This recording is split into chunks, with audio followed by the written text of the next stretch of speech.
श्रौत्रार्हन्ति जणैर्पुण्यैर्महर्षिभिरहर्दिवं तोष्टुयमानोऽप्यगुणो विभुर्विजयतेतरां पूर्वार्धे कथितास्तुर्यपञ्चमाध्यायवर्तिनः प्रत्यया अथ कथ्यन्ते तृतीयाध्यायगोचराः। नमः सर्वेभ्यः श्रोतृभ्यः। अस्माभिः गतपाठे यद्यत् पठितं तद् एकवारं स्मरामः। वयं वैयाकरणसिद्धान्तकौमुदी इत्याख्यस्य ग्रन्थस्य तत्र अदादिप्रकरणं पठन्तः स्मः। तिङन्तेषु प्रकरणस्यास्य अस्माकं क्रमे 14 पाठः गतपाठः प्रवृत्तः। अस्मिन् पाठे आदौ तावत् तत्र जागृन्निद्राक्षये इति ऋकारान्तस्य धातोः विषये पठितं। तत्र आमभावे नाम आमः अनुप्रयोगा आम् प्रत्ययाभावे जजागार इत्यादीनि रूपाणि अपि भवन्ति, तानि अपि अस्माभिः दृष्टानि। तदनन्तरं तत्र जाग्रो विचिन्नलङित्सु इति तत्र सूत्रम् अपि अस्माभिः पठितम्। अस्य सूत्रस्य तत्र अर्थः दृष्टः। यत् जागर्तेर्गुणः स्यात् विचिन्मलङिभ्यः अन्यस्मिन् वृद्धिविषये प्रतिषेधविषये च इति। जजागारतुः अजागः अजागृताम् इत्यादीनि उदाहरणानि च तत्र अस्माभिः दृष्टानि। ततश्च तत्र अग्रे सूत्रं पठितं जुसि च इति। अजादौ जुसि इगन्तस्य गुणः स्यात् इति अर्थः दृष्टः। अतः लङि तत्र बहुवचने अजागुः इति रूपम् अस्माभिः साधितं। तत्र प्रत्युदाहरणं दृष्टम् अजादौ किं जागृयुः इति। सम्यक्। ततश्च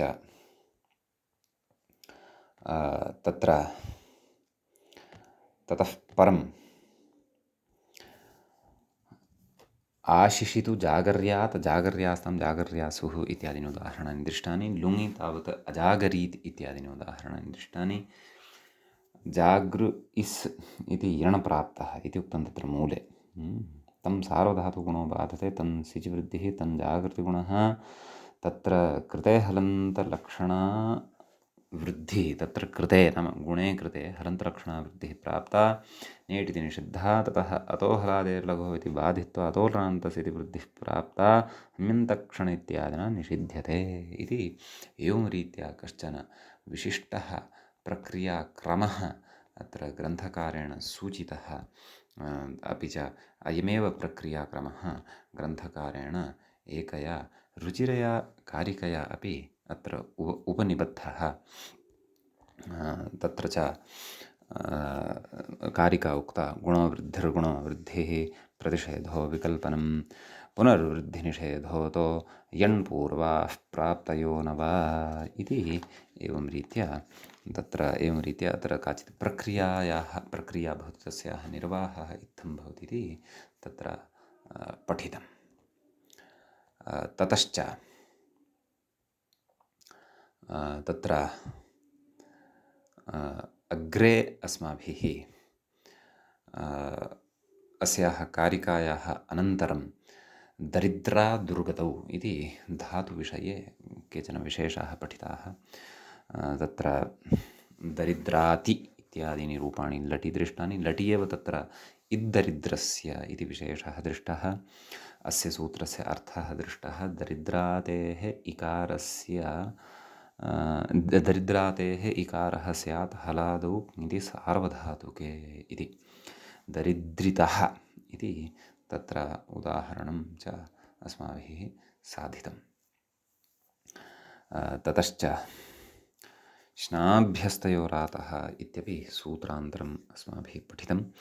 अस्य सूत्रस्य अर्थः दृष्टः। अनयोः आतः लोपः स्यात् इति सार्वधातुके दरिद्रति इति बहुवचने उदाहरणं साधितम्। अनेकाच्त्वात् आं भवति लिटि दरिद्रान् चकार इत्यादीनि रूपाणि अस्य च साधितानि। आत औणलः इत्यत्र ओ इत्येव सिद्धे औकारविधानं दरिद्रादेः आलोपे कृते श्रवणार्थम् अत एव ज्ञापकात् आं न इत्येकेति केचन कथयन्ति। अतः ददरिद्रौ ददरिद्रतुः इत्यादीनि अपि रूपाणि भवन्ति इति तत्र उक्तं। यत्तु णलि ददरिद्र इति उक्तम् इति तत्तु निर्मूलं भवति इति तत्र उक्तम्।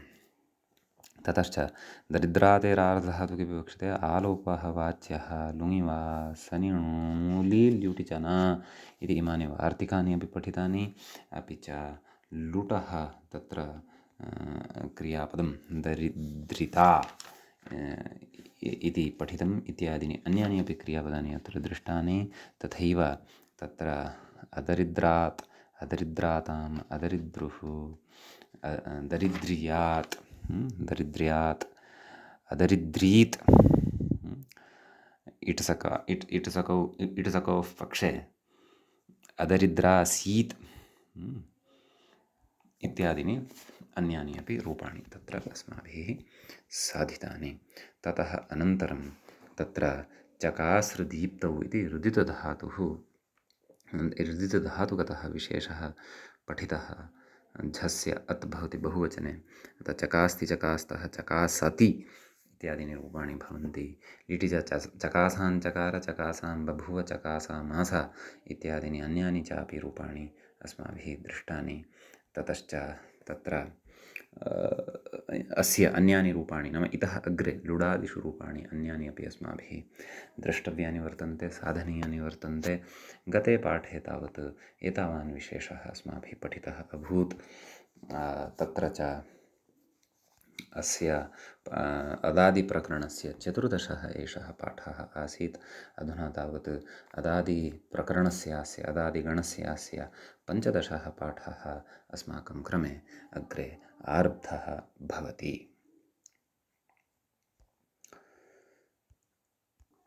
तत्र व्याख्याता कथयति चकासिता नाम लुटः एकं रूपं कथयन्नस्ति, एवं खलु। अतः प्रकृते चकासिता चकासितारौ चकासितारः चकासितासि चकासितास्थः चकासितास्थ चकासितास्मि चकासितास्वः चकासितास्मः इति एवं रीत्या रूपाणि ज्ञेयानि। ततः लृट्लकारस्यापि एकं रूपं कथयति व्याख्याता चकासिष्यति। तत्र चकासिष्यति चकासिष्यतः चकासिष्यन्ति चकासिष्यसि चकासिष्यथः चकासिष्यथः चकासिष्यामि चकासिष्यावः चकासिष्यामः इति इमानि रूपाणि भवन्ति।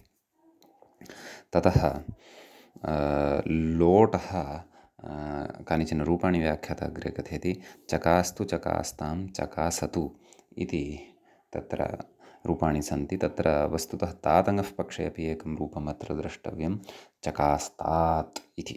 सम्यक् अग्रे कथयति हेर्धीभावे नाम मध्यमपुरुषस्य एकवचने तत्र कथयति हेर्धीभावे चकासधि इति स्थिते धिच इति सलोपः इति सिद्धान्तः नाम सकारस्य लोपः भवति इति सिद्धान्तः उच्यते।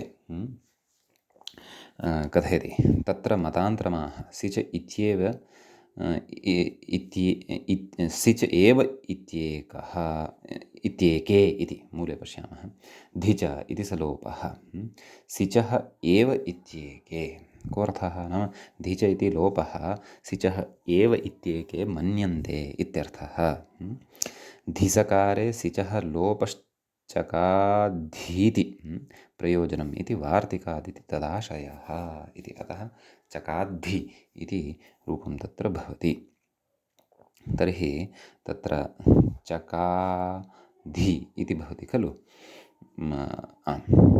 चकाधि इति रूपं भवति, परन्तु ततः पूर्वं चकाद्धि इत्यपि साधितुं दृश्यते खलु। अतः तदेव कथयति धिसकारे सिचः लोपश्च सिचः लोपः चकाद्धीति प्रयोजनम् इति वार्तिकादि तदाशयः। नाम कस्य आशयः तत्र धिच इति लोपः सिचः एव भवति नाम मूले उक्तं खलु सिचः एव इत्येके कथयति। अस्मिन् पक्षे सकारस्य जष्ट्वेन दकारः भवति चकास् इत्यत्र यः सकारः वर्तते खलु तस्य दकारः भवति जष्ट्वेन जश् झषि तदाह चकाद्धि एवं खलु दकारः भवति ततः धी तु भवत्येव मेलनेन चकाद्धि इति रूपं सिद्धं भवति। एके इति अस्वरसोद्भावनं नाम अत्र स्वारस्यं तथा नास्ति ग्रन्थकारस्य अतः अन्येषां मते इति तु अस्माभिः पूर्णतया नाङ्गीकर्तुं शक्यते यदि त्रिमुनिसम्मतं बीजं तत्र किमपि न स्यात् कथयति तद्बीजं तु नाम अस्वरसोद्भावनस्य बीजं तु धिसकारे सिचोलोपः इति वार्तिकं प्रत्याख्याय सकारमात्रस्य धिज इति लोपस्य अभ्युपगमः एवं खलु तदाह चकाधीत्येव भाष्यमिति भाष्ये तु चकाधीत्येव प्रयोगः उच्यते नाम सलोपपूर्वकतैव लोपः उच्यते इति भावः सम्यक्। तर्हि विकल्पभेदेन मतान्तरं च पुरस्कृत्य तत्र चकाद्धि नाम येषां मते सिचः एव लोपः भवति अत्र अन्यस्य न भवति तेषां मते सकारस्य जष्ट्वादिकं विधाय चकाद्धि इति रूपं भवति अन्यथा चकाधि इति भवति अपि च तादनः पक्षे चकास्तात् इति तु भवत्येव। मध्यमपुरुषस्य द्विवचनस्य बहुवचनस्य चापि रूपे कथयन्नस्ति ग्रन्थकारः चकास्तं चकास्ता इत्युक्तवान् सम्यक्। ततः उत्तमपुरुषे चकासानि चकासाव चकासाम इति इमानि अपि रूपाणि कथयति इति लोटः रूपाणि इमानि भवन्ति।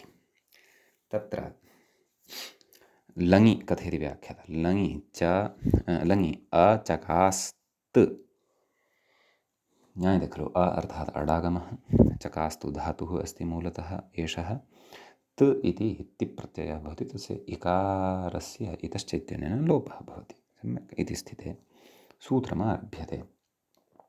लक्ष्यं तत्र अचकात् इति भवति अचकात् अचकादिति इति भवति परन्तु तत्र सूत्रमादौ उच्यते सूत्रम् अस्ति इत्थं तिप्यनस्तेः इत्यस्ति। अस्य सूत्रस्य कोऽर्थः इति चेत् तिपि आदौ पदच्छेदः द्रष्टव्यः।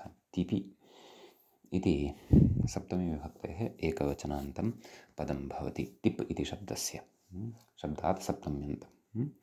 ततः अनस्तेः इति षष्ठ्यन्तं भवति षष्ठी विभक्तेः एकवचनान्तं भवति तत्र न अस्तिः अनस्तिः तस्य अनस्तेः इत्थं विग्रहः द्रष्टव्यः नैतत्पुरुषपरतया। पदस्य अधिकारे अस्ति इदं सूत्रं वयं पश्यन्तः स्मः अष्टमाध्यायस्य द्वितीयपादस्य 370 इदं सूत्रं भवति। व्याख्याता अपि कथयन्नस्ति न अस्तिः अनस्ति तस्य इति अनस्तिः तस्य इति विग्रहः नाम तस्य कस्य अनस्तेः पदस्य इत्यधिकृतं झलाञ्जषोन्ते इत्यतः अन्ते इत्यनुवर्तते इति च उक्तम्। ततः तत्र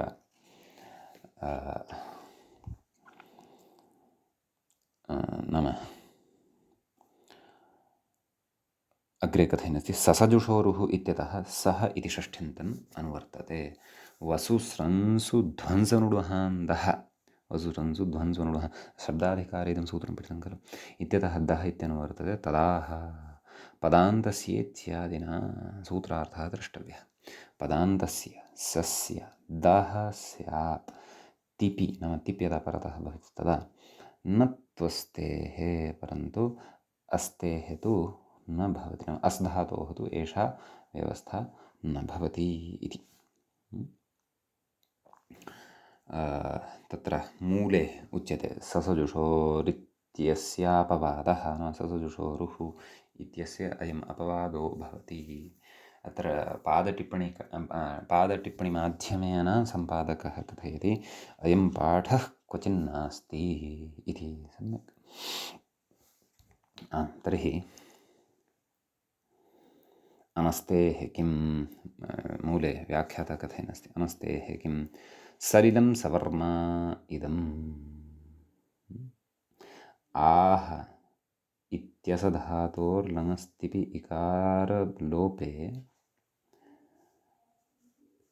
तत्र बहुलं छन्दसि इति अस्ति जो प्रकृतिः ईडभावे हल्ङ्या लोपे रूपं किं रूपम् आह इति अस् धातोः वर्तते वेदे कस्मिन् उदाहरणे सलिलं समा इदं क्षन्तव्य सलिलं सर्वम् आ इदम् आ नाम तदेव कथनस्ति आह इति नाम आह इति विसर्गलोपः खलु यलोपसन्धिः खलु आ इदम् इति मन्त्रांशे कथयति आह इति असधातोर्लङस्तिपि इकारलोपे बहुलं छन्दसि इति अस्ति जो प्रकृतिरीडभावे हल्ङ्यादिलोपे रूपं लङि रूपम् अस्ति इदं किम् आह इति कथयति प्रकृते तु चकासेः लङस्तिपः हल्ङ्यादिलोपे सकारस्य दत्वे वावसाने अस्तु एतत्तु प्रकृतविषये उच्यते परन्तु प्रत्युदाहरणं व्याख्याता कथयन्नस्ति नाम अनस्ते नाम अस् धातोः इदं दत्तं न भवति अत एव आह इत्यत्र सर्वमा इदम् इत्यत्र आ इत्यस्य सकारस्य दत्तं न जातं परन्तु तस्य रुत्वं ततः यत्त्वं तस्य लोपशाकल्यस्य इत्यनेन इति भवति इति भावः सम्यक् अधुना प्रकृतम् आयाति स्थितिः सूचिता आसीत् खलु पूर्वं का अचकास्त् इति कथयति प्रकृते तु चकासेर्लङस्तिपः हल्ङ्यादिलोपे सकारस्य दत्वे वावसाने इति चर्त्वजस्त्वे इति अभिप्रेत्य आह अचकात् अचकाद् इति रूपद्वयं प्रथमपुरुषस्य एकवचने भवति इति सम्यक् ततः तत्र द्विवचने रूपं भवति अचकास्तां बहुवचने अचकासुः इति रूपं भवति तद् मूले प्रदत्तं वर्तते अचकासुः कथं रूपं व्याख्याता कथयति सिजभ्यस्तविधिभ्यश्च इति जुसि इति भावः नाम तेन जुस् भवति झेः स्थाने समीचीनम् इदानीं मध्यमपुरुषस्य अचकाः अचकात् इति रूपद्वयं साधनीयं वर्तते तदर्थम् अग्रिमं सूत्रं तत्र उच्यते अत्र तद् एवं भवति सिपिधातोरुर्वा इति तत्र सिपि इति सप्तम्यन्तं भवति यतः गतसूत्रे तिपि इति सप्तम्यन्तम् आसीत् खलु तद्वद् अत्रापि सिपि इति सप्तम्यन्तं भवति सम्यक् धातोः इति षष्ठ्यन्तं भवति रोरिढ्रलोपे पूर्वस्य दीर्घोणः इति अत्र द्रष्टव्यं धातो इति वस्तुतः किमस्ति धातोः सम्यक् षष्ठीविभक्तेः एकवचनान्तं भवति रुः इति प्रथमान्तं भवति प्रथमाविभक्तेः एकवचनान्तमिदं भवति वा इति अव्ययं भवति सम्यक् ततः अग्रे पदस्य इति अधिकारः भवति सम्यक् नाम पदस्य इति अधिकारः अत्र लभ्यते जलाञ्जषोन्ति इत्यतः अन्ते इति सदृशोरुः इत्यतः सः इति षष्ठ्यन्तमनुवर्तते वसुस्रंसु इत्यतः च दः इत्यनुवर्तते व्याख्याता अपि कथयति पदस्य इत्यधिकृतं जलाञ्जषोन्ति इत्यतः अन्ते इत्यनुवर्तते सदृशोः इत्यतः सः इति लुप्तषष्ठीकमनुवर्तते ततः पदान्तस्य पक्षे इति मूले पश्यामः सूत्रार्थम् पदान्तस्य धातोः सस्य रुः स्याद्वा इति नाम पदान्तः यः धातुः वर्तते तस्य सकारस्य रुः भवति विकल्पेन भवति इति पक्षे दः पक्षे तु दकारादेशः भवति इति कथयति व्याख्याता वसुस्रंस्वनुडुहान्दः इत्यतः तदनुवृत्तेरिति भावः कस्य दः इत्येतस्य अनुवृत्तिः भवति इति भावः कथयति सिपि धातुत्वस्य अव्यभिचारात् धातोः इति उत्तरार्थं नाम सिपि तु धातुत्वस्य अपेक्षा नास्ति धातुपदस्य निवेशः न क्रियते चेदपि धातुत्वं तु न व्यभिचरति नाम तत्र दोष एव नायाति अतः तर्हि उत्तरार्थं नाम अग्रिमसूत्रार्थम् अत्र धातोः इत्येतस्य अपेक्षा भवति इत्युच्यते सम्यक् अतः तत्र लोटि प्रथमपुरुषस्य एकवचने ऋत्वपक्षे रूपं भवति। अचकाः दत्वपक्षे अचकाद् अचकात् इति रूपद्वयम् इतोपि वृद्धं भवति। मूले तु अचकात् इति कृतचत्वं रूपमेव प्रदत्तं वर्तते, परन्तु अचकाद् इत्यपि अस्माभिः अवगन्तव्यम् इति कश्चन विशेषः भवति। सम्यक्। ततः द्विवचने अचकास्तं, बहुवचने अचकास्त, उत्तमपुरुषस्य एकवचने अचकासं, द्विवचने अचकास्व, बहुवचने अचकास्म इति इमानि रूपाणि भवन्ति। ततः विधिलिङ्लकारे रूपाणि भवन्ति चकास्यात्, चकास्यातां, चकास्युः। मध्यमपुरुषे चकास्याः, चकास्यातं, चकास्यात, चकास्यं, चकास्याव, चकास्याम। तत्र आशीलिङ्लकारे चकास्यात्, चकास्यास्तां, चकास्यासुः, चकास्याः, चकास्यास्तं, चकास्यास्त, चकास्यासं, चकास्यास्व, चकास्यास्म इति इमानि रूपाणि भवन्ति। लुङ्लकारे च तत्र व्याख्यात्रा एकं रूपं दत्तम् अचकासीत्, अन्यानि च रूपाणि अचकासीत्, अचकासिष्टाम्, अचकासिषुः, अचकासीः, अचकासिष्टम्, अचकासिष्टा, अचकासिषम्, अचकासिष्व, अचकासिष्म इति इमानि रूपाणि भवन्ति। ततश्च लृङ्लकारे अपि एकं रूपं दत्तं, लृङ्लकारस्यापि एकं रूपं व्याख्यात्रा प्रदत्तम् अचकासिष्यत् इति। अस्य रूपाणि अचकासिष्यत्, अचकासिष्यताम्, अचकासिष्यन्, अचकासिष्यः, अचकासिष्यतम्, अचकासिष्यत, अचकासिष्यम्, अचकासिष्याव, अचकासिष्याम इति इमानि रूपाणि भवन्ति। सम्यक्। ततः तत्र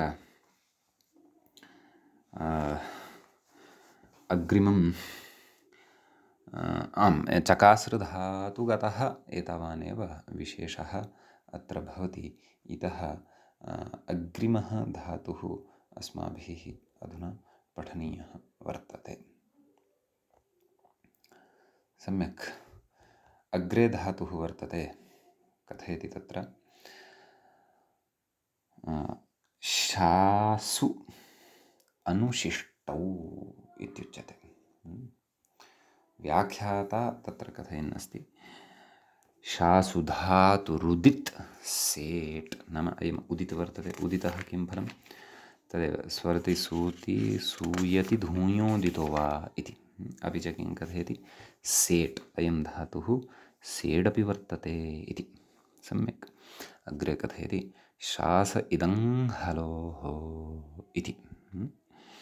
तत्र शासः नाम आरम्भेव अत्र सूत्रं दीयमानमस्ति, परन्तु ततः पूर्वं शास्तीति एकं क्रियापदम् उक्तं। द्विवचने बहुवचने च विशेषः अस्ति, सः च सूत्रेण वक्ष्यते। शास्ति मेलयामः, शास्ति इति तावदेव अत्र रूपं सिद्धं भवति। द्विवचनादौ रूपेषु विशेषकथनाय, विशेषं कथयितुं तत्र सूत्रम् आरभ्यते शास इदं हलोः इति। तत्र षाष्ठमिदं सूत्रं भवति, चतुर्थे पादे चतुस्त्रिंशं च सूत्रं भवति। तत्र शासः इति षष्ठ्यन्तं पदं भवति, षष्ठीविभक्तेः एकवचनं भवति। इत् इति द्वितीयं पदं भवति, प्रथमान्तमिदं भवति। तपरकरणं कृतमस्ति अत्र इकारस्य। अंहलोः इति तृतीयं पदं भवति। अं च हल् च अंहलौ, तयोः अंहलोः इति इतरेतरयोगद्वन्द्वसमासः अत्र अस्माभिः अवगन्तव्यः। तत्र कथयति अग्रे शासः उपधायाः इति, शासः उपधायाः इत् स्यात् ऐ हलादौ ङिति च। सम्यक्। नाम शासधातुः यः भवति तस्य उपधायाः इदादेशः भवति अङि, नाम अङ् यदा परतः भवति तदा हलादौ ङिति, हलादौ ङिति परतः। सम्यक्। तत्र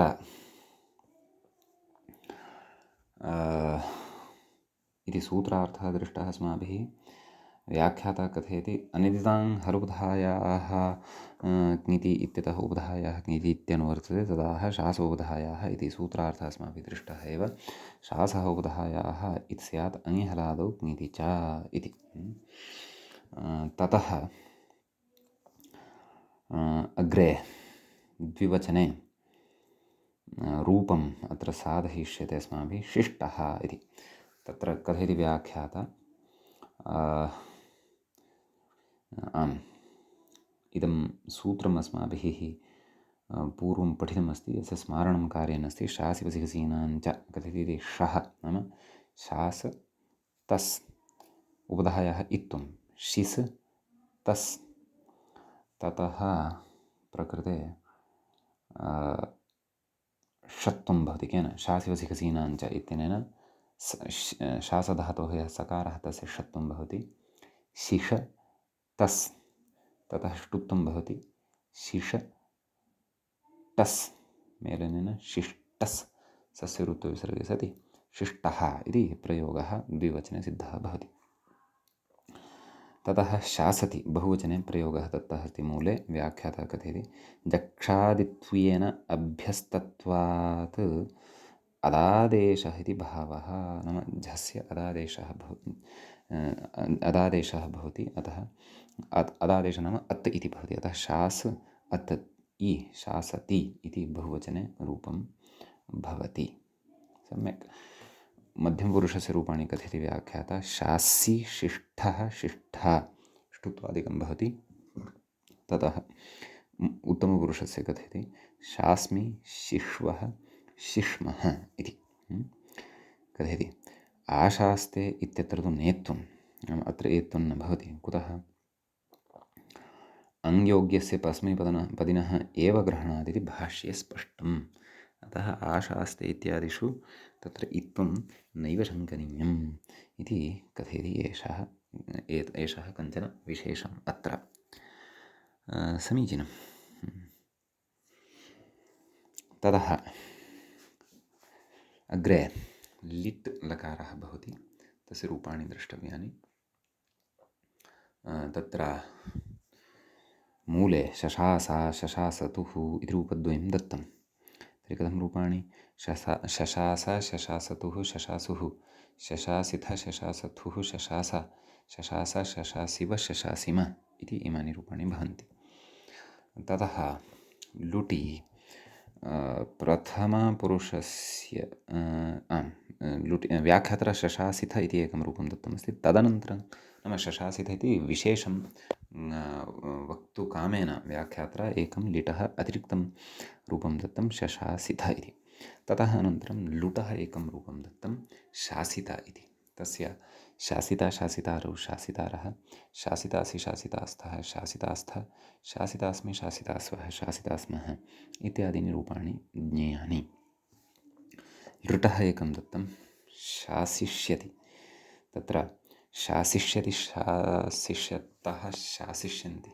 शासिष्यसि शासिष्यथः शासिष्यथ शासिष्यामि शासिष्यावः शासिष्यामः इति इमानि च रूपाणि तत्र भवन्ति अन्यानि अपि सम्यक् ततः तत्र अग्रे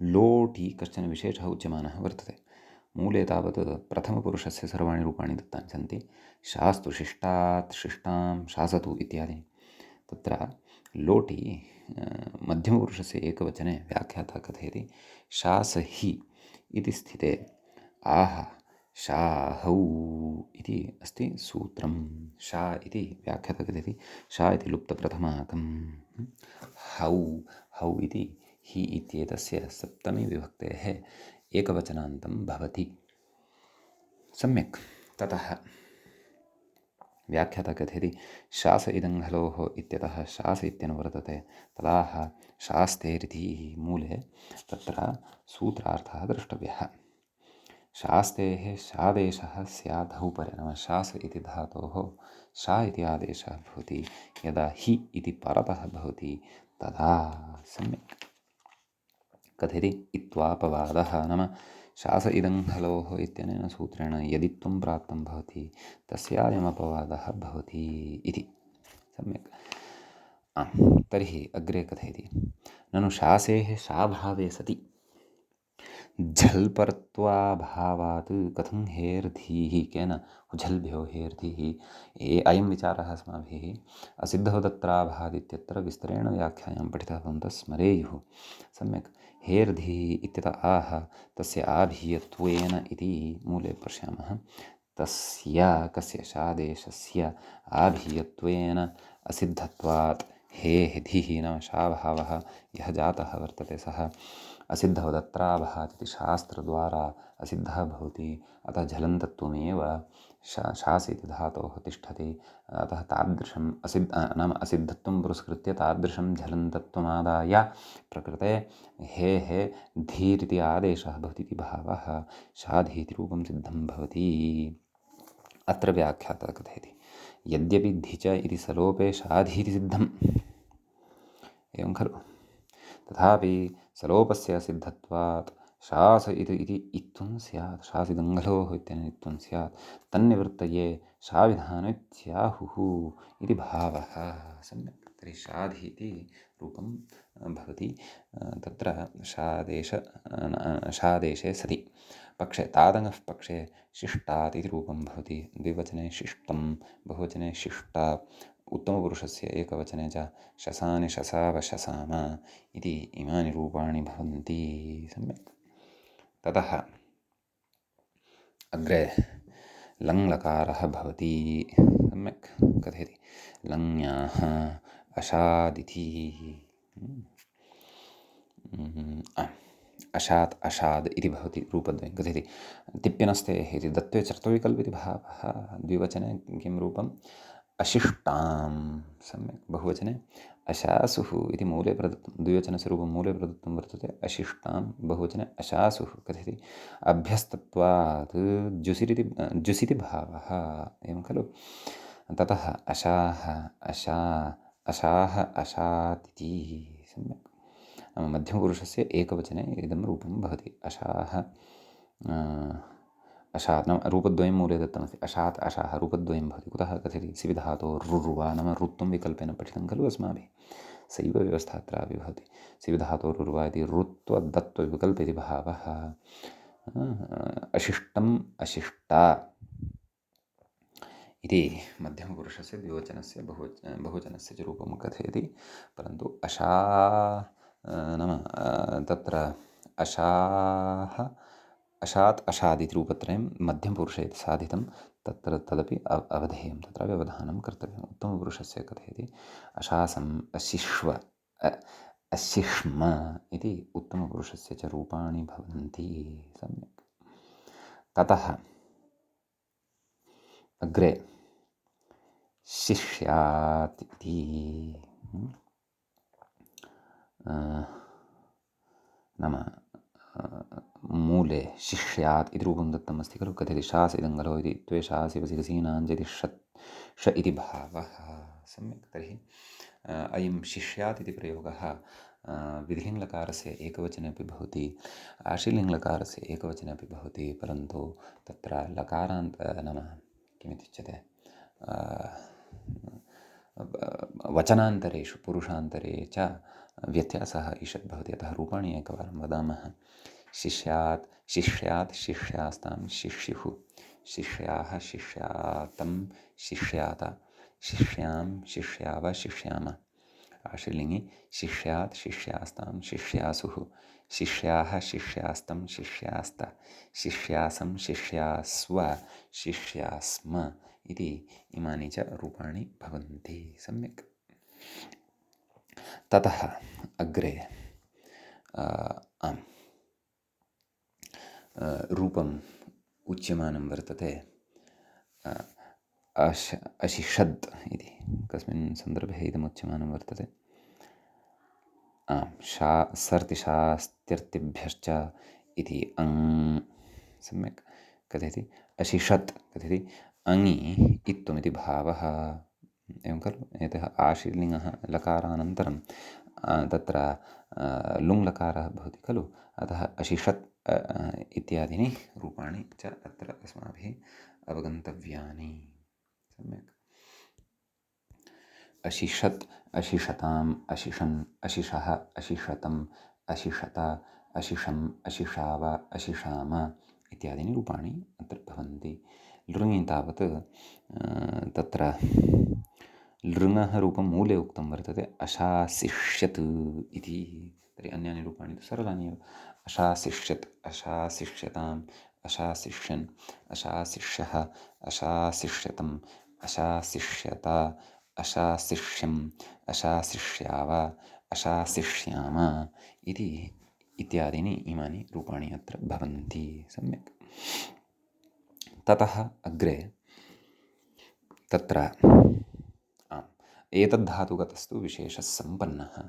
अधुना वयम् अग्रिमं धातुं पठामः। तत्र कथयति दीधिं धातुरीकारान्तः, मूले उक्तं खलु दीधिं दीप्तिदेवनयोः दीधिवेवीटाम् इत्यत्रापि अस्य सङ्कीर्तनमस्ति खलु। अतः दीधिं धातुरीकारान्तः नाम ईकारान्तः एषः धातुः भवति दीधिम् इति। कथयति ङित्वात् आत्मनेपदी। सम्यक्। कथयति एतदादयः पञ्चधातवः छान्दसाः इति कथयति। नाम दीधिम् इत्यतः आरभ्य अन्ये ये धातवः सन्ति पञ्च, ते छान्दसाः नाम केवलं तत्र वेदे एव प्रयुक्ताः भवन्ति इति भावः। कथयति इदं च माधवानुरोधेन नाम माधवाचार्यानुसारम् इदम् अस्ति वस्तुतः यद् ग्रन्थकारेण उक्तं वर्तते। तत्त्वं त्वग्रे वक्ष्यते नाम वस्तुतः एवम् अस्ति वा न वा, नाम एते धातवः छान्दसः एव सन्ति वा न वा, किमत्र तत्त्वं वर्तते, तत्तु अत्र न अग्रे वक्ष्यते इति कथयति। सम्यक्। ततः तत्र कथयति जक्षित्यादित्वात् अभ्यस्तत्वात् झस्य अदादेशः दीध्यते बहुवचनस्य विषये कथयन्नस्ति। अस्तु, तर्हि तत्र प्रथमं नाम आत्मनेपदत्वं भविष्यति खलु, यतः ङित् वर्तते धातुः, अतः प्रथमपुरुषस्य एकवचनस्य रूपं मूले प्रदत्तं दीधीते इति। सम्यक्। ङकारस्य तु इति संज्ञा भवति, अतः दीधीते इति भवति। समीचीनं। ततः अग्रे कथयति एरनेकाचः इति नाम एरनेकाचो संयोगपूर्वस्य इत्यनेन यण् भवति, द्विवचने आतामिति प्रत्ययः भवति खलु, एत्वादिकञ्च भवति, दीध्याते इति भवति। सम्यक्। आम्। ततः बहुवचने दीध्यते इति रूपं भवति। तत्र व्याख्याता कथयन्नस्ति जक्षित्यादित्वात् अदभ्यस्तात् अदभ्यस्तत्वात् झस्य अदादेशः दीध्यते। तर्हि बहुवचने दीध्यते इति रूपं भवति। दीधीते, दीध्याते, दीध्यते इति एवं रूपाणि भवन्ति। सम्यक्। आम्। ततः तत्र मध्यमपुरुषे दीधीषे व्याख्याता कथयन्नस्ति दीधीषे, दीध्याथे, दीधीध्वे इति रूपाणि मध्यमपुरुषे भवन्ति। ततः कथयति लटः इडादेशे आह नाम मध्यम क्षन्तव्यः उत्तमपुरुषस्य एकवचने तत्र इट् इति प्रत्ययः भवति खलु, अतः नाम इट् वहिं महिम् इति खलु कथयामः, तद्विषये कथयन्नस्ति। नाम अधुना उत्तमपुरुषे कश्चन विशेषः अत्र उच्यते, तदर्थं सूत्रमग्रे आरभ्यते। स्थितिः अस्ति अस्माकं सविधे दीधि इ इति लटः स्थाने इडादेशः नाम इट् इति लादेशः कृतः वर्तते इति भावः। सम्यक्। सूत्रं वर्तते व्याख्यायां मूले च यी वर्णयोर्दीधिवेव्योः इत्यस्ति। समीचीनम्। अतः तत्र अस्य पदपरिचयः आदौ प्राप्तव्यः। तत्र यी वर्णयोः इति एकं पदं वर्तते, सप्तम्यन्तमिदं वर्तते, सप्तमीविभक्तेः द्विवचनान्तं वर्तते। दीर्घीवेव्योः इदं तु षष्ठ्यन्तं वर्तते, षष्ठीविभक्तेः द्विवचनान्तमिदं भवति। अत्र विग्रहः ज्ञेयः। व्याख्याता कथयन्नस्ति इश्च इवर्णश्च इति द्वन्द्वात् सप्तमी। सम्यक् द्वन्द्वः वर्तते, अतः सप्तमी विभक्तिश्च अत्र वर्तते इत्युच्यते। कथयति यि इत्यत्र इकारः उच्चारणार्थः, एवं खलु। इश्च इश्च यि इत्यत्र च इकारः उच्चारणार्थः वर्तते। कथयति तासस्त्योर्लोपः इत्यत्र लोप् इत्यनुवर्तते, अलोन्त्यस्य इत्यस्य लोप् इति अन्त्यस्य लोपः, तदाह इत्यादि मूले सूत्रार्थः अस्माभिः द्रष्टव्यः। किं कथयति? एतयोः अन्त्यस्य लोपः स्यात् यकारे इवर्णे च परे। नाम तत्र एतयोः अन्त्यस्य लोपः स्यात्, नाम एतयोः कयोः यि वर्णयोः। सम्यक्। नाम तत्र दीधिः अपि च वेवि अनयोः धातोः अन्त्यस्य अलवर्णरूपस्य इकारस्य लोपः भवति यदि यकारादिः प्रत्ययः इवर्णश्च यदि परतः भवति इति भावः। एतयोः कयोः दीधिवेव्योः लोपः स्यात् यकारे इवर्णे च परे इति अत्र अवगन्तव्यम्। एतयोः इत्यनेन ईवर्णयोः इति न तत्समर्थव्यम्। दीधिवेव्योः नाम एतयोः दीधिवेव्योः इति भावः। उदाहरणे इतोपि स्फुटी भविष्यति। सम्यक् व्याख्याता कथयति आम् आदिध्यगतः आवेव्यगतः इत्यत्र ल्यपि ईकारस्य लोपः, नाम ल्यपि परतः ईकारस्य लोपः भवति। सम्यक्। आदिधिः तत्र य इति कश्चन प्रत्ययः भवति। आविवि य, अतः ईकारस्य लोपः भवति। सम्यक्। तर्हि इवर्णे उदाहरणं वक्ष्यते इति लोपमिति। अस्तु, मूले पश्यामः आदौ। इति लोपं बाधित्वा नित्यत्वात् टेरे त्वं दीध्ये इति। उत्तमपुरुषस्य एकवचने मानव, एवं खलु। कथयति इवर्णे उदाहरणं वक्ष्यते, नाम इवर्णे परतः उदाहरणं तु अग्रे वक्ष्यते इति लोपमिति। कथयति लटः इडादेशे दीधि इ इत्यत्र इवर्णयोर्दीधिवेव्योः इति इवर्णपरत्वात् प्राप्तं लोपं परमविबाधित्वा नित्यत्वात् टेः एत्वमित्यर्थः।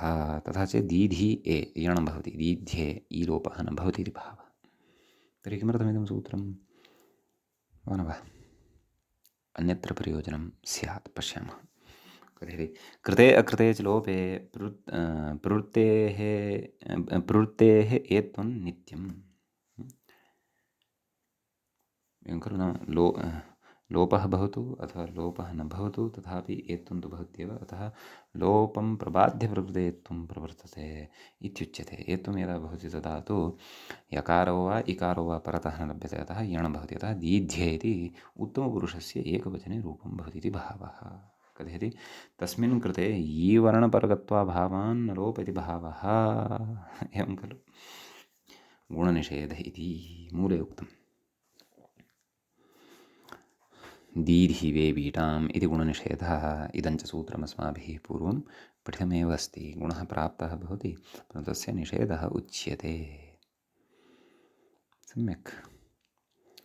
तर्हि दीध्ये द्विवचने किं रूपं भवति?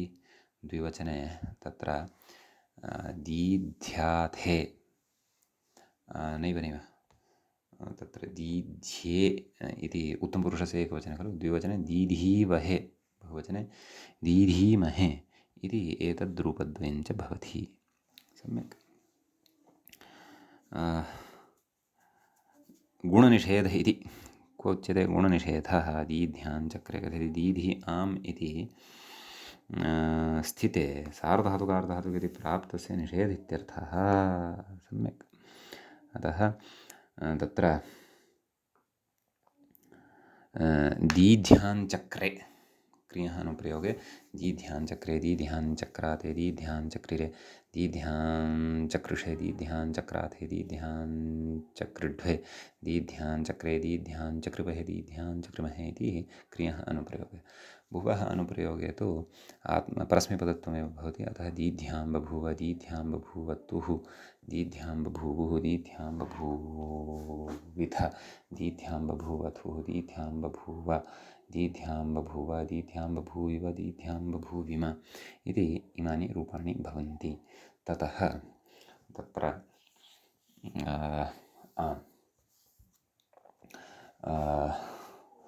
अग्रे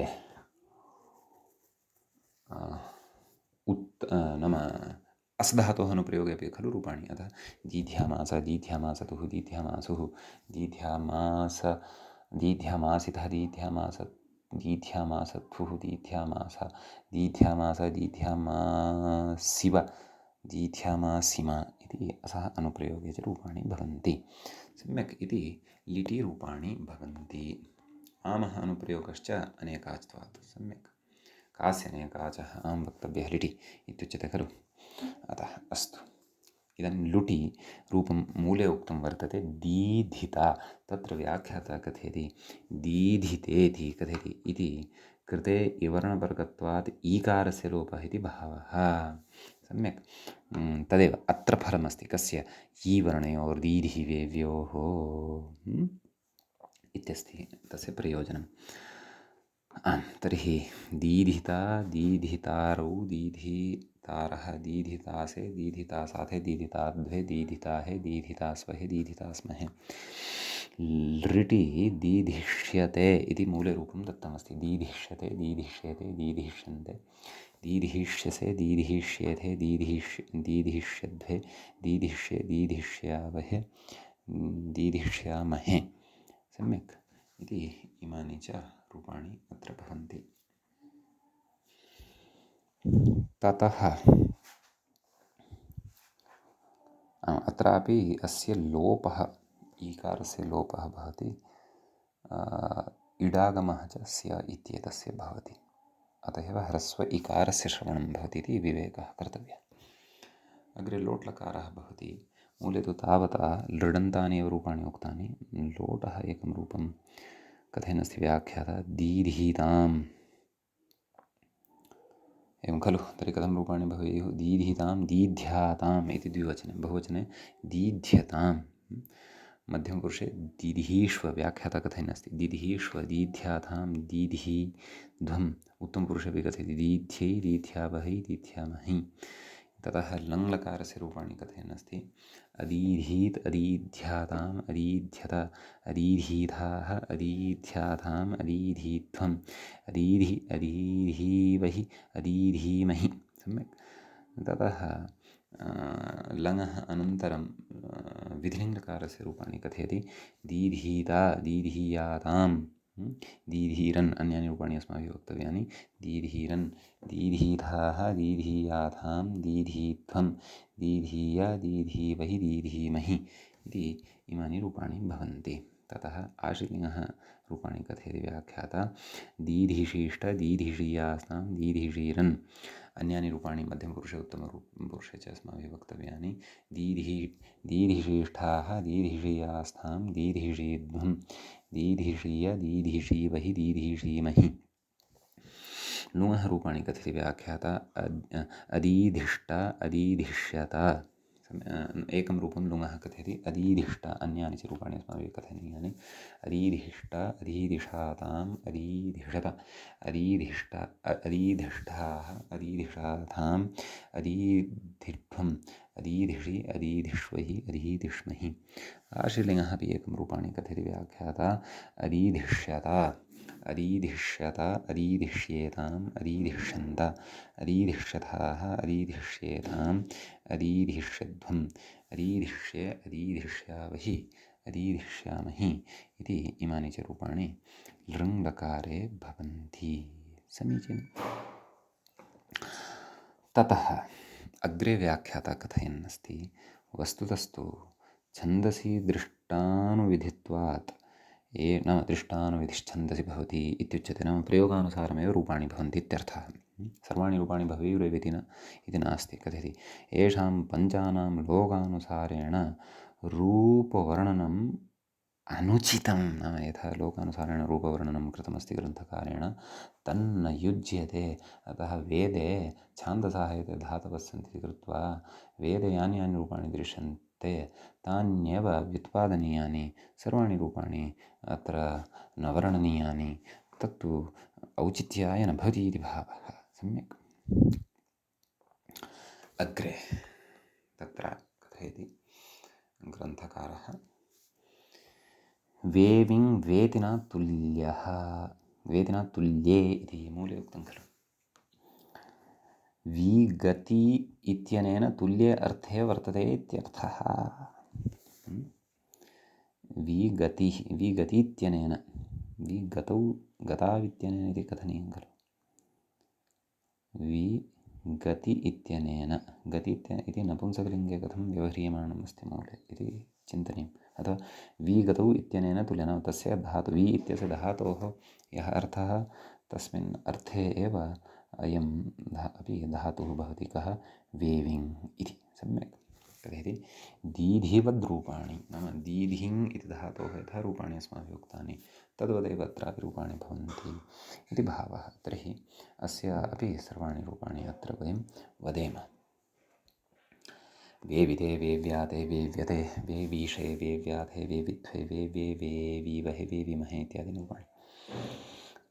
लिटि आमः अनुप्रयोगः विशेषः। वेव्याञ्चक्रे वेव्याञ्चक्राते वेव्याञ्चक्रिरे वेव्याञ्चक्रिषे वेव्याञ्चक्राते वेव्याञ्चक्रिड्वे वेव्याञ्चक्रे वेव्याञ्चक्रिवहे वेव्याञ्चक्रिमहे भुवः अनुप्रयोगे वेव्यां बभूव वेव्यां बभूवतुः वेव्यां बभूवुः वेव्यां बभूविथ वेव्यां बभूवथुः वेव्यां बभूव वेव्यां बभूव वेव्यां बभूविव वेव्यां बभूविम। असः अनुप्रयोगे वेव्यामास वेव्यामासतुः वेव्यामास वेव्यामासिथ वेव्यामासतुः वेव्यामास वेव्यामास वेव्यामासिव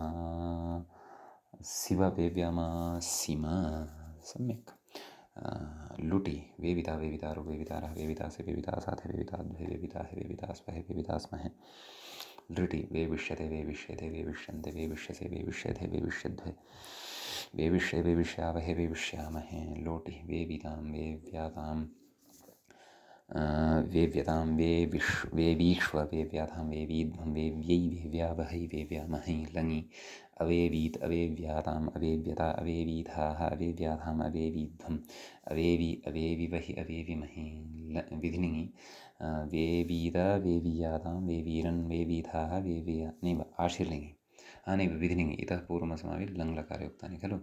इदानीं विधिनिङि वेवीत वेवीयातां वेवीरन् वेवीथाः वेवीयातां वेवीध्वं वेवीय वेवीवहि वेवीमहि। ततः आशीर्लिङि वेवीशीष्ट वेविषीयास्तां वेविषीरन् वेविशीष्ठाः वेविषीयास्तां वेविषीध्वं वेविषीय वेविषीवहि वेविषीमहि। लुङ्लकारे अवेविष्ट अवेविषाताम् अवेविषत अवेविष्ठाः अवेविषाताम् अवेविध्वम् अवेविषि अवेविष्वहि अवेविष्महि।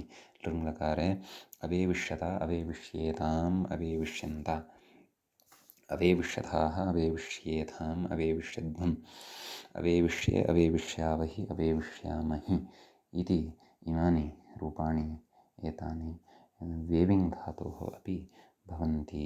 व्याख्याता अग्रे कथयति इति जक्षित्यादयः जक्षित्यादयः धातवः अपि अत्र सम्पन्नाः इति कथयति। समीचीनम्। इदानीम् अग्रे कोऽसौ विशेषः अस्ति उच्यमानः तद्वयं पश्यामः। शस शस्ति स्वप्ने इति मूले कथयति। अथ त्रयः परस्मैपदिनः इति कथयति। इतः अग्रे अधुना त्रयः धातवः परस्मैपदिनः उच्यन्ते ते च धातवः इत्थं भवन्ति इति। शस शस्ति स्वप्ने तत्र शस इति एकः धातुः अस्ति, शस्ति इति अपरः धातुः अस्ति। स्वप्नार्थे एतद्धातुद्वयं भवति। व्याख्याता कथयति शोपदेशौ एतौ। द्वितीयः इदित्, इदित्वान्नं भविष्यति। सम्यक्। तत्र शसधातोरुदाहरति, नाम शसधातोः रूपाणि उदाहरति ग्रन्थकारः। सस्ति एवं खलु। सस्ति सस्तः ससन्ति, ससन्ति कथयति अनभ्यस्तत्वात् अदन्तादेशः, अदभ्यस्तत्वात् अन्तादेशः नाम झोन्तः, अन्तादेश एव इति भावः। सम्यक्। एत्वाभ्यासलोपौ मत्वा आह। अस्तु अस्तु, अयं लिटः विषयः। तर्हि लटि सर्वाणि रूपाणि कथं? सस्ति सस्तः ससन्ति, सस्सि सस्थः सस्था, सस्मि सस्वः सस्मः। एत्वाभ्यासलोपौ मत्वा आह सेसतुः। एतद् द्विवचनस्य रूपम्। एकवचने तु निमित्ताभावात् एत्वाभ्यासलोपौ न भवतः। केन? अत एकहलमध्यनादेशादेर्लिटि इत्यनेन। कथं तर्हि प्रथमपुरुषे रूपाणि? ससास सेसतुः सेसुः। मध्यमपुरुषस्य रूपाणि कथयति व्याख्याता? सेसिथ सेसथुः सेस, ससास ससस, अतः णनुत्तमो वा, सेसिव सेसिमा। सम्यक्। लुटः कथयति अग्रे। मूले तु ससास सेसतुः, तदनन्तरं लोटः रूपं साक्षात् दत्तं सस्तु इति। अस्तु। लुटः एकं रूपं व्याख्यात्रा प्रदत्तं वर्तते, ससिता। ससिता ससितारौ ससितारः, ससितासि ससितास्थः ससितास्थः, ससितास्मि ससितास्वः ससितास्मः। ततः लृटः रूपमग्रे भवति। सशिष्यति सशिष्यतः सशिष्यन्ति, सशिष्यसि सशिष्यथः सशिष्यथः, सशिष्यामि सशिष्यावः सशिष्यामः इति। ततः लोट्लकारः अग्रे भवति। तस्य एकं रूपं मूले प्रदत्तं सस्तु। सस्तु सस्तात् सस्तां ससन्तु। व्याख्यात्र रूपाणि दत्तानि सन्ति। मध्यमपुरुषस्य एकवचने कथयति सस् हि इति स्थिते हेर्धिभावे धिच इति सलोपं मत्वा आह सधीति इति। मूले रूपं दत्तमस्ति खलु, सधि इति। कथयति तत्र धि इत्यस्य स्थानिवत्वेन हित्वात् अतो हे इति लोपमाशङ्क्याः पूर्वत्रेति। मूले पूर्वत्रा सिद्धम् इति सलोपस्य असिद्धत्वात् अतो हे इति न लुकु। एवं खलु। अतः लुक् न भवति। अतः तत्र सधि पक्षे सस्तात् नाम तातनः पक्षे सस्तात् इति भवति इति भावः। समीचीनं। द्विवचने सस्तम् इति रूपं भवति। व्याख्यात्रा उक्तमस्ति सस्तात् सस्तं सस्ता, ससानि ससाव ससाम इति उत्तमपुरुषे लङ्याः असद् इति। तत्र असत् असस्ताम् इति रूपद्वयं दत्तं खलु। व्याख्याता कथयति एकवचने असद् इति कथयति असस्त् इति स्थिते हल्ङ्यादिना तकारलोपे तिप्यनस्थेः इति सस्य दत्वमिति भावः। असद् असत् नाम चर्तुविकल्पेन रूपद्वयम्। असस्तां कथयति असस्तामिति द्विवचने, सः बहुवचनस्य एव कथयन् अस्ति व्याख्याता। अससन् इत्यपि ज्ञेयं कथयति। लङः सिपि तु असस् स इति स्थिते सिपि धातोरुर्वा इति रुर्वा पक्षेतः हल्ङ्यालोपः तदाह असः असत् इति नाम रूपद्वयं भवति। मूले उक्तं खलु असः असत्। असस्तम् असस्त अससम् असस्व असस्म इति लङ्लकारः। लिङ्लकारे तत्र सस्यात् सस्यास्तां सस्यासुः। व्याख्याता कथयति सस्यादिति सस्यास्तां सस्यातां सस्यास्तां नाम व्याख्याता एकमेकं रूपं विधिलिङ्लकारस्य आश्लिङ्लकारस्य च दत्तवान्। वयं सर्वाणि रूपाणि वदामः। आदौ विधिलिङ्गि वदामः। सस्यात् सस्यातां सस्युः, सस्याः सस्यातां सस्यात, सस्यां सस्यावा सस्याम। आशीर्लिङ्गि सस्यात् सस्यास्तं सस्यासुः सस्याः सस्यास्तं सस्यास्त सस्यासं सस्यास्व सस्यास्म इति च आशीर्लिङ्गिरूपाणि भवन्ति। लुङ्याः असासीदिति मूले अस्ति खलु असासीत् अससीत् तदेति अतो हलादेर्लघु इति वृद्धिविकल्प इति भावः तर्हि कथं रूपाणि असासीत् अससीत् असासिष्टाम् अससिष्टाम् असासिषुः अससिषुः असासीः अससीः असासिष्टम् अससिष्टम् असासिष्ट अससिष्ट असासिषम् अससिषम् असासिष्व अससिष्व असासिष्म अससिष्म लृणः रूपं व्याख्यात्र एकं दत्तम् अससिष्यत असशिष्यत् असशिष्यत् असशिष्यताम् असशिष्यन् असशिष्यः असशिष्यतम् असशिष्यत असशिष्यम् असशिष्या वा असशिष्याम इति शसधातोः रूपाणि विशिष्टानिमानि भवन्ति। अग्रिमं धातुमादाय अग्रिमे पाठे पठिष्यामः। अद्यतनपाठः तावत् अत्रैव उपसंह्रियते। मङ्गलं कुर्मः। श्रौत्रार्हन्ति जनिर्मुण्यैर्महर्षिभिर्हरदिवं तौष्टूयमानोऽप्यगुणो विभुर्विजयतेतरां पूर्वार्धे कथितास्तुर्या पञ्चमाध्यायवर्तिनः प्रत्यया अथ कथ्यन्ते तृतीयाध्यायगोचराः। नमः सर्वेभ्यः श्रोतृभ्यः।